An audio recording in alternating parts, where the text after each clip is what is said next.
Добър вечер на всички. Това е премиерата на изложбата на Кинофотоклуб Варна и Сдружение Модусарт. Всъщност тези, които не знаят, това е едно и също нещо. Ние едновременно сме и Сдружението Модусарт и Кинофотоклуб Варна. Изложбата "Танцуващи около нас". Изложбата е финансирана по проект Младежки проекти 2014 от Община Варна. Цяло лято фотографите от клуба снимаха. Общо сме направили около 25-30 фотосесии с танцуващи хора. Танцуващи хора бяха балерини, имаме гимнастички, художествена гимнастика и най-различни танцови формации от всички видове танци, които са познати в града. Естествено, не успяхме да обхванем всички.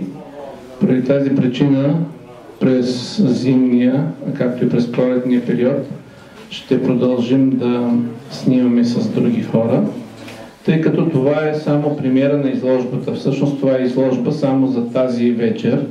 Утре тази изложба се прибира, тъй като самата изложба е предвидена не да стои в галерия на открито.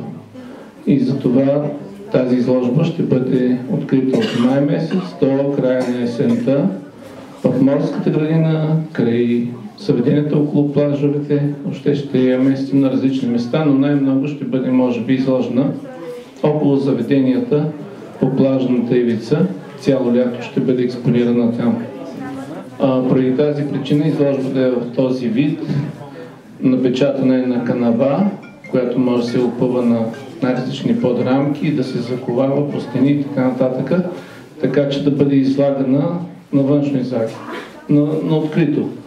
В момента сме тук поради лошото време. Трябваше да направим някъде навънка и навънка да бъде това откриване, но поради това, че времето вече е доста лошо, изложбата, правим премиера на тази изложба в галерия.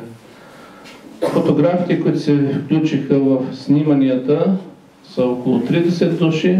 В момента в тази изложба сме допуснали творбите на 19 фотографа. Естествено, на фотосесиите присъстваха понякога по 10, понякога по 20 души. Избирахме най-добрите попадения на фотографите. Танцорите, които виждате, балерините и гимнастичките, които виждате, са около 40 души. Успяхме да обхванем най-различни танцови дружества на града. Идеята беше да покажем и дори да рекламираме танца като едно интересно занимание за младите хора. И тази реклама би било добре да я направим точно навън и затова сме подготвили фотографите в този вид. Ами това е. Приятно гледане и до година през цялото лято ще се наслаждавате на тази изложба.